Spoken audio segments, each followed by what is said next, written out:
ಎಲ್ಲರಿಗೂ ನಮಸ್ಕಾರ ಸ್ನೇಹಿತರೆ. ದಕ್ಷಿಣ ಆಫ್ರಿಕಾ ವಿರುದ್ಧ ಸತತ ಎರಡನೇ ಶತಕ ಸಿಡಿಸಿ ವಿಶ್ವ ದಾಖಲೆ ಬರೆದ ಸ್ಮೃತಿ ಮಂದಾನ. ಇನ್ನು ಈ ವಿಡಿಯೋದ ಸಂಪೂರ್ಣ ಮಾಹಿತಿಯನ್ನು ತಿಳ್ಕೊಂಬರೋಣ ಬನ್ನಿ ಸ್ನೇಹಿತರೆ. ನೀವೇನಾದರೂ ಟೀಮ್ ಇಂಡಿಯಾದ ಅಪ್ಪಟ ಅಭಿಮಾನಿ ಮತ್ತು RCB ಅಪ್ಪಟ ಅಭಿಮಾನಿ ಆಗಿದ್ದಲ್ಲಿ ಈ ವಿಡಿಯೋಗೆ ತಪ್ಪದೆ ಒಂದು ಲೈಕ್ ಕೊಟ್ಟು ನಮ್ಮ ಚಾನಲನ್ನು ಸಬ್ಸ್ಕ್ರೈಬ್ ಮಾಡ್ಕೊಳ್ಳಿ. ಇನ್ನು ಬೆಂಗಳೂರಿನ ಎಂ ಚಿನ್ನಸ್ವಾಮಿ ಕ್ರೀಡಾಂಗಣದಲ್ಲಿ ನಡೆಯುತ್ತಿರುವ ಭಾರತ ಹಾಗೂ ದಕ್ಷಿಣ ಆಫ್ರಿಕಾ ವನಿತಾ ತಂಡಗಳ ನಡುವಿನ 3 ಪಂದ್ಯಗಳ ಏಕದಿನ ಸರಣಿಯು ಎರಡನೇ ದಿನದ ಪಂದ್ಯದಲ್ಲಿ ಟೀಮ್ ಇಂಡಿಯಾ ಆರಂಭಿಕ ಆಟಗಾರ್ತಿಯಾದಂಥ ಸ್ಮೃತಿ ಮಂದಾನ ಸತತ ಎರಡನೇ ಶತಕಾದ್ರೆ ಸಿಡಿಸಿ ಮಿಂಚಿದ್ದಾರೆ.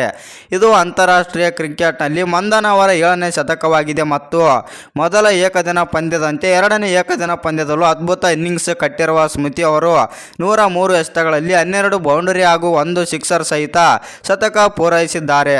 ಇನ್ನು ಈ ಶತಕದ ಇನ್ನಿಂಗ್ಸ್ ಜೊತೆಗೆ ಸ್ಮೃತಿ ಅಂತಾರಾಷ್ಟ್ರೀಯ ಕ್ರಿಕೆಟ್ನಲ್ಲಿ ಭಾರತದ ಪರ ಅತಿ ಹೆಚ್ಚು ಶತಕ ಸಿಡಿಸಿದ ಮಹಿಳಾ ಆಟಗಾರ್ತಿಯರಲ್ಲಿ ಜಂಟಿ ಮೊದಲ ಸ್ಥಾನಕ್ಕೇರಿದ್ದಾರೆ.